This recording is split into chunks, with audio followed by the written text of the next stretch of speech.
El Silabario, un podcast cultural. Bienvenidos. Dakwa. Yetu tsikitsikuni. Kususoko tukano yu kukana ini. Ye kukana ini na yu. Dikoi kashitu unku. Diokoi tukunini. Diomiki kumbui. Kashime patsano yo se sabi. Me kointakwani tu kama. Sabi me pa, kachime pa. Yo mitu un ye choco. Kabayuba chococana. Kuni me koi kunche. Corteza. Hay dolores que vienen del pasado, que reposan en el hombro de la vergüenza, del miedo, de la tristeza. Hay tristezas que crecen en la boca de los que ya no hablan su lengua, de los que la han olvidado, de los que nunca la aprendieron. Dice mi abuelo que nosotros somos hijos de la lluvia. Yo no conozco el sonido de la lluvia, dice mi padre. Aquí solo hay hormigas que caminan en hilo, hormigas que anuncian un pasado que no conozco. Bienvenidas, bienvenidos y bienvenides a un nuevo episodio de El Silabario. Yo soy Ángel Conto y en esta ocasión nos encontramos nuevamente en el Complejo Cultural Los Pinos. En esta ocasión con la dicha de tener a la poeta Nadia Ñusabi para platicar acerca de su poesía y de muchas cosas más. Gracias por esta entrevista, Nadia. Bienvenida. A ti, muchas gracias por la invitación. No, pues bienvenida a la Casa de las Culturas de México. ¿Cómo te sientes? ¿Cómo te ha tratado la pandemia? Pues, híjole, yo creo que para todos ha sido bien compleja, ¿no? Este momento también de, pues un poco de aislarnos por cuidarnos todas, todos, todes, pero también creo que al menos para mí sí era muy necesario el contacto con las personas, el poder regresar a mi comunidad pues con mucha confianza y poder estar con ellas y con ellos, y pues ahora con esta pandemia pues sí he tratado de aislarme un poco, porque al estar en esta ciudad pues yo soy la que tiene más contacto con personas, entonces digo, también hagamos un reposo en medio de esta ciudad tan caótica. Así es. Pues bueno, primero para empezar me gustaría que nos contaras acerca de ti, para quienes nos están viendo a través del canal de YouTube de la Secretaría de Cultura o de las plataformas digitales. ¿Quién es Nadia Ñusabi? ¿Cómo te gusta describirte? Ay, qué pregunta tan compleja. Pues bueno, Nadia Ñusabi es una mujer de la Nación de la Lluvia, la Nación Mixteca, en la región alta. Soy pues hija de jornaleros agrícolas por mucho tiempo. Mis papás, yo misma vivimos en San Quintín, en la frontera norte de nuestro país. En algún momento ellos buscaban ir hacia Estados Unidos, cruzar como lo hacen mucha gente, nuestros connacionales que van hacia allá. Sin embargo, pues se quedan en la frontera de este lado, en México, y pues ahí es mi infancia. Regreso a la comunidad y justo es en ese regreso que yo comienzo ya a aprender de una forma muy natural el mixteco. Ya tengo hasta la fecha tías abuelas que son monolingües en nuestra lengua, entonces para mí fue una cuestión ya muy sencilla de poder aprender nuestro idioma, y al aprenderlo pues bueno, también me di cuenta que estaba aprendiendo una lengua que no es tan reconocida como lo es el español. Entonces bueno, también crecí digamos aprendiendo esta otra lengua y aprendiendo todos su cosmovisión, su raíz, pero también aprendiendo que en nuestro país todavía el ser hablante de una lengua originaria todavía es sinónimo pues de señalación, de que te señalen, de racismo, de discriminación. Entonces actualmente podría decir que trabajo para que este racismo algún día ceda, ¿no? Que algún día reconozcamos que en México no solo pensamos, hablamos, escribimos en español, sino que lo hacemos en muchos idiomas más. Eres pedagoga de formación, te has desempeñado como promotora cultural, has sido publicada ya en varios idiomas, pero me gustaría preguntarte primero acerca de la pedagogía. ¿Cómo te ha servido en tu camino por la poesía? Y también cómo empezaste en la poesía. Ya nos hablaste acerca de tu acercamiento con la lengua mixteca y justamente de todo lo que pasa en torno al tema de la revitalización de las lenguas y la necesidad justamente de no perderlas. Pero ¿cómo se vinculan la pedagogía y la poesía, y además el mixteco? Fíjate que en algún momento me decían, oye, ¿por qué no te dedicas a ser pedagoga, no? Y mucha gente lo liga con el acto meramente de dar clases, ¿no? Entonces digo, tiene que ver, la pedagogía está ahí, pero no lo es todo, ¿no? La pedagogía yo la veo como una reflexión de la vida, como una reflexión de esto que nos ha tocado vivir y cómo estructuramos, digamos, el conocimiento, los saberes para poder transitar por este mundo. Y eso va muy ligado, digamos, al ser mixteca, al ser ñusabi, que es cómo nos situamos en este mundo y cómo nos nombramos en él. Entonces, para mí van muy ligados, porque la pedagogía me ha dado como la posibilidad de repensar mi actuar en este mundo y incluso sistematizar, ¿no?, los conocimientos que me rodean y cómo podemos, por ejemplo, crear proyectos, crear espacios, digamos, para el diálogo. Y pues la poesía, justo digo, ya con la pedagogía creamos los proyectos, ahora con la poesía llenamos esos espacios. Entonces, para mí, la poesía y la pedagogía van muy de la mano como reflexiones de vida, y el mixteco, pues bueno, es algo que rodea a estos dos grandes ramas, diría, en los que habito, y pues tiene que ver con que pues yo no concibo el actuar mío y el pensamiento mío y todo lo que hago o no hago, sino pienso desde mi propio simbolismo, que es el ñusabi, mi propia cultura. Y pues bueno, yo cuando llegué a esta ciudad realmente yo llegué pues hablando mi lengua, y en algún transcurso, recuerdo mucho que fue en una combi, ¿no?, que una persona hizo como un comentario bastante, pues bastante grosero, de que yo estaba hablando mi idioma con mi mamá por un celular. Como que yo me sentí mucho, o sea, como que me dolió, pues me dolieron sus palabras, y yo dije, yo creo que esa mujer tiene razón, yo no debería estar hablando español si estoy en esta ciudad. Entonces, a raíz de eso, yo ya no decía que era mixteca, yo decía, soy de Oaxaca, ¿no?, hablo español. Entonces me di cuenta que empecé a negar mi propia voz, mi propio camino, mi propia familia, incluso mi propia nación. Entonces, digamos, fue como mucho acompañamiento de otras mujeres que escriben en su lengua, y me dijeron, oye, no pasa nada, ¿no? Hemos crecido por mucho tiempo pensando que únicamente lo puedes hacer en español y es válido, pero no, hay muchas otras más lenguas. Entonces, como que ese proceso, digamos, muy amoroso que yo viví es lo que también ahora pretendo hacer con los talleres que doy, sobre todo para niñas, para niños, que ellos tengan como ese arropo y esa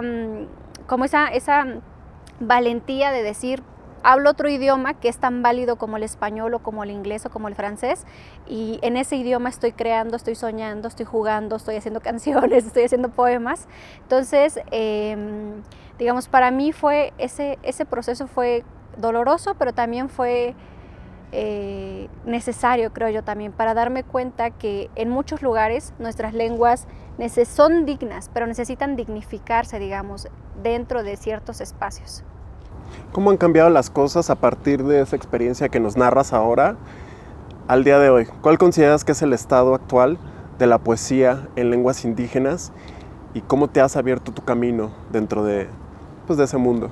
Pues fíjate que a pesar de que la poesía en lenguas originarias tuvo, digamos, un momento de bastante florecimiento, por decirlo de alguna forma, hace unos 40 años, que ya es algo de tiempo, fue un momento en el que solamente algunas personas, que son como las más grandes, que yo considero que son las que abrieron camino, que estaban como presentes en muchos espacios. Las generaciones jóvenes no tanto. Sin embargo, yo creo que más o menos como hace unos 10 años hacia la fecha, comienzan, por ejemplo, los Fonca, por ejemplo, comienzan muchos jóvenes. Antes eran como dados más a pesar de que es para jóvenes creadores, quedaban muchas personas como ya de 33, 32. Ahorita hay personas de 20 años, de 21 años quedando en los Fonca, por ejemplo, de jóvenes creadores. Entonces pienso que este es un pequeñísimo ejemplo de que se han abierto muchos espacios, digamos, para escritoras y escritores, no tantos como nos gustaría, pero por ejemplo, si entramos a un premio cualquiera que se dé en México, siempre hay una cláusula que justo apenas creo que surgió hace unos años, que dice o cualquiera de las lenguas reconocidas en el catálogo nacional, ¿no? Entonces, eso quiere decir que puedes concursar en español o en cualquier otra lengua con su traducción al español, y mucha gente no lo sabe. Entonces, lo que te puedo decir es que hoy día yo siento que hay más apertura para hablar de tu lengua, escribir de tu lengua, pensar en tu lengua. Sin embargo, todavía falta mucho camino por andar. Ahorita no hay, por ejemplo, grandes editoriales publicándonos, no las hay, no hay muchas editoriales independientes, hay muchos esfuerzos institucionales, pero bueno, sería muy bueno que en algún momento hubiera editoriales muy grandes, no sé, como Random House, Planeta, que digan, vamos a publicar a alguien en una lengua originaria, ¿no? Nadia, cuéntanos acerca de la lectura que abrió esta emisión del Silabario. Sabemos que es una publicación de la UNAM y ¿qué nos puedes decir acerca del Camino del Venado? Muchas gracias. Sí, fíjate que este libro, Izuichi, El Camino del Venado, es para mí el libro que siempre quise escribir cuando comencé a hacerlo. Sin embargo, me había detenido mucho porque ha sido un libro que he borrado, he vuelto a reescribir, he leído, he detenido, porque para mí ha sido un libro un poco complejo, ya que yo provengo de una tradición que es, y lo voy a decir, es bastante machista, ¿no? Es una tradición en la que si naces mujer, no matan un borrego, no hay cohetes ese día, a diferencia que si nace un hombre, por ejemplo. Entonces, cuando naces mujer, prácticamente la familia lo ve incluso como una pérdida, porque no vas a abonar a la casa, te vas a ir a otra casa a servir, a la casa de tu esposo. Entonces, lo ven como incluso como una pérdida, ¿no? Entonces, en este nacer mujer en la Mixteca, y saber que ya hay como ciertos futuros por los que voy a transitar, que son ser mamá, quedarme a cuidar a mis papás, bueno, entre otros que están muy ligados a lo doméstico, que no es malo si es por decisión, pero en este caso como que no hay opción de decidir, es lo que te toca y lo que hay, y por eso tienes que transitar. Entonces, este libro busca cuestionar eso, cuestionar la tradición, que se escucha fácil pero es complejo, porque cuando hice la primera lectura en mi comunidad de algunos poemas, pues bueno, me di cuenta que por ejemplo las generaciones grandes, sobre todo de hombres, pues como que se empezaron a encender, ¿no? Las generaciones jóvenes lo tomaron muy bien. Entonces me di cuenta que este libro justamente habla de esa parte masculina, paterna, digamos, de mi familia, que yo por mucho tiempo no había hablado porque sentía que había muchas deudas, ¿no? O sea, que había muchas deudas en el sentido de que justo esta parte masculina ha sido la que ha provocado de alguna forma que muchas mujeres, por ejemplo, de mi familia, incluso no se pudieran casar porque no estaba el papá para entregarlas, por ejemplo, ¿no? Como cosas así. Entonces, para mí fue un libro que como que me costó escribir, pero ahora que lo leo, pues bueno, siempre, ¿no? Uno encuentra, pude haber dicho mejor esto, pude haber agregado esto, pero bueno, creo que me tiene bastante contenta.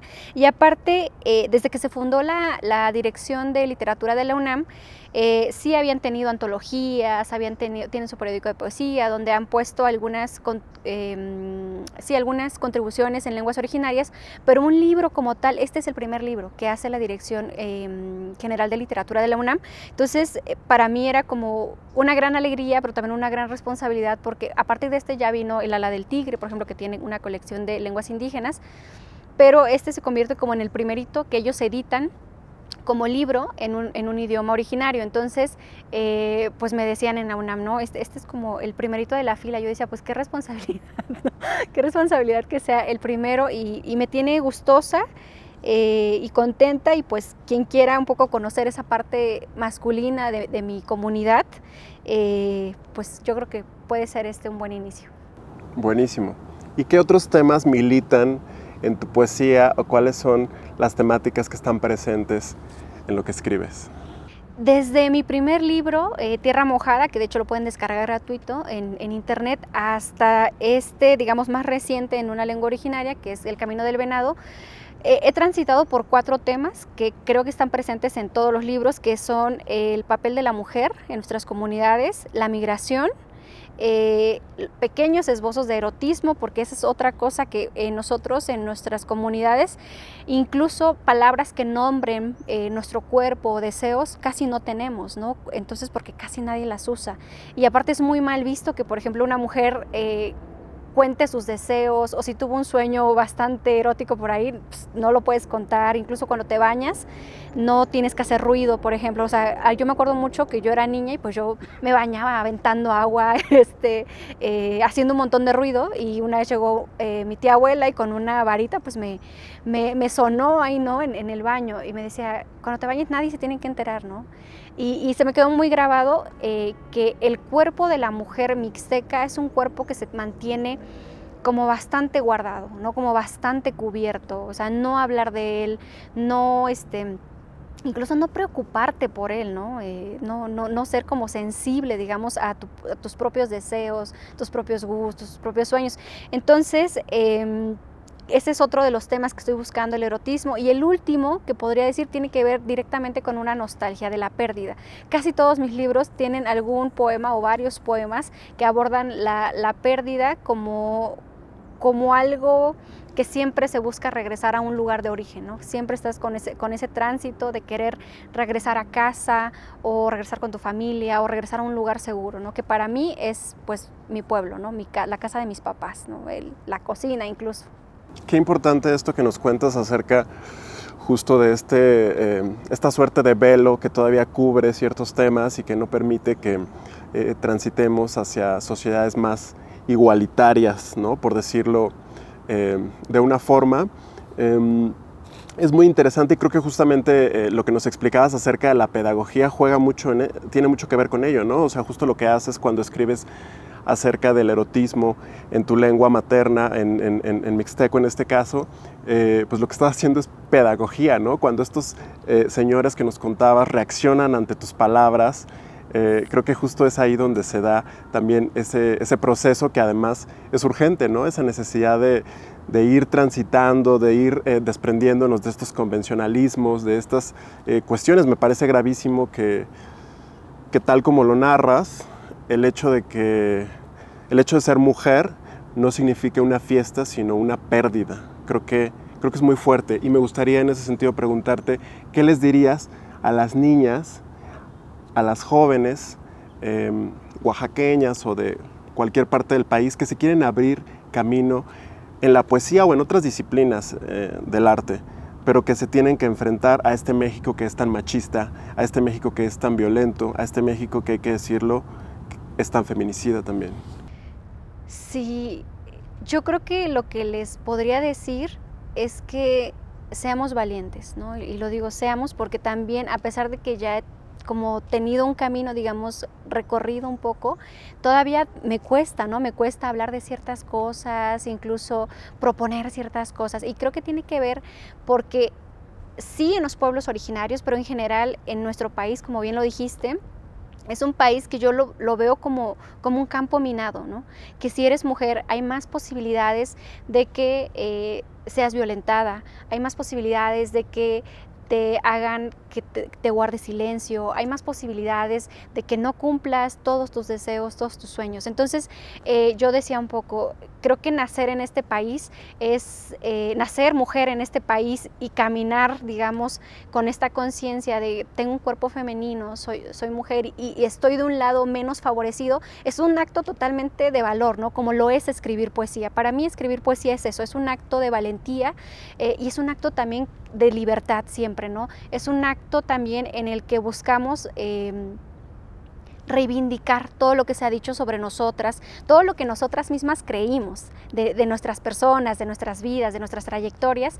Y justo a mí la poesía, un poco justo con mi primer libro, que es Tierra Mojada, que habla mucho sobre las mujeres en diferentes espacios, de pronto yo empezaba a cuestionar, ¿no? ¿Por qué no podemos hablar de nuestro cuerpo, ¿no? ¿Por qué debemos sentir vergüenza cuando yo digo que estoy enamorada o que me gusta a alguien, ¿no? Etcétera. O ¿por qué debo tener miedo si, por ejemplo, con la persona que me iban a casar yo voy a decir no, ¿no? O ¿qué voy a tener miedo si quiero decir que quiero estudiar? Entonces, creo que para mí la poesía también se ha tratado un poco de cuestionar muchos roles que nos han dado específicamente más en mi comunidad y mujeres mixtecas, y también como buscar esos pequeños como grietas que hay y por ahí meter más la palabra hasta que se haga un gran hoyo por el que podamos pasar todas, ¿no? Creo que para mí un poco es eso, trabajar con la palabra es trabajar también con la rebeldía, ¿no? Con la rebeldía de decir, voy a decir lo que pienso y lo que quiero, y si es en un poema, pues qué bueno, y si no,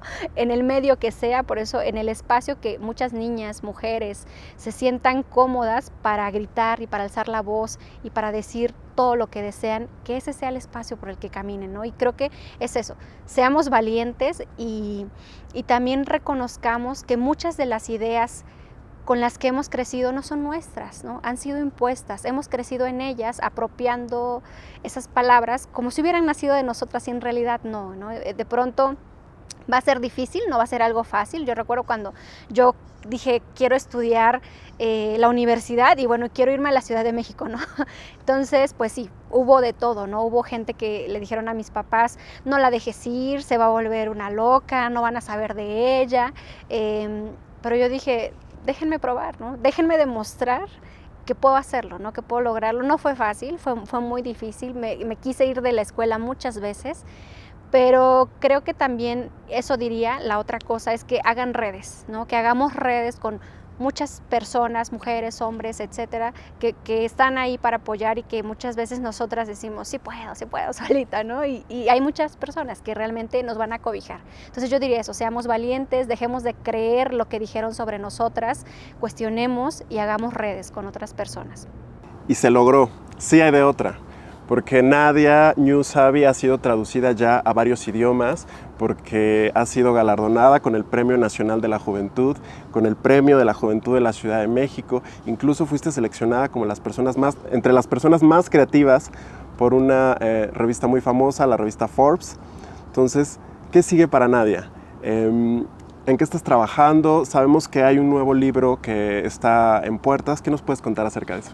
Bueno, pues muy contenta porque la verdad es que creo que todas las cosas que se han logrado ha sido por personas amigas, extrañas también que se han acercado y poco a poco se han hecho amigas que les ha interesado la escritura mía, pero más allá de mía, porque algo que he dicho es, cuando yo cuento, por ejemplo, en el poema Kukanaini, que se llama Cómo curar la tristeza o de la tristeza, lo que yo cuento para las personas se puedan curar de tiricia o en estos contextos que conocemos como depresión no es algo que nació de mi cabeza, ¿no? Es algo que vi en mi comunidad que se hace a la fecha con las personas que están tiricientas con depresión y lo estoy compartiendo. Entonces es una escritura más colectiva, digamos.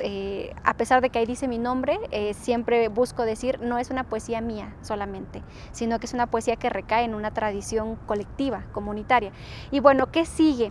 El año que viene sale un libro que se llama Manasá, que se traduce como El sueño de los pájaros. Va a salir en una editorial en Texas, Jade Publishing, y bueno, es un libro que justamente habla de la migración con niñas y con niños, que es un tema que ya inicié con Tikushika el tren, pero en este caso es la experiencia de niños que se quedan. O sea, niños que sus papás se van y se quedan con abuelas, con tías, al cuidado, y todo lo que piensan y dicen sobre sus papás que en ese momento están ausentes. Entonces viene ese libro y pues bueno, yo creo que tratando de seguir en esta escritura, porque pues bueno, yo deseo mucho que llegue un día en el que diga todo el tiempo que tengo lo voy a dedicar para escribir. No es así por ahora, pero yo creo que es eso, seguir buscando espacios para compartir la palabra y sobre todo para compartir que en México hacemos poesía y hacemos literatura en muchas lenguas más, aparte del español. Buenísimo, pues muchas gracias por esta entrevista, Nadia, qué gusto tenerte en Los Pinos, gracias por la fuerza de tu escritura, por la fuerza de tus palabras y por este tiempo. ¿Dónde te pueden encontrar en las redes sociales? Me pueden encontrar como Nadia Ñusabi, así estoy en Facebook, en Twitter, en Instagram, estoy como Nadia Itasabi y pues bueno, muy a la orden en lo que se pueda, ahí andamos. Buenísimo, pues muchas gracias por acompañarnos en una emisión más de El Silabario. Recuerden que ya están disponibles todos los capítulos en la plataforma contiguoenladistancia.cultura.gov.mx, así como en las plataformas digitales de la Secretaría de Cultura. Muchas gracias y hasta la próxima. El Silabario, un podcast cultural. Gobierno de México.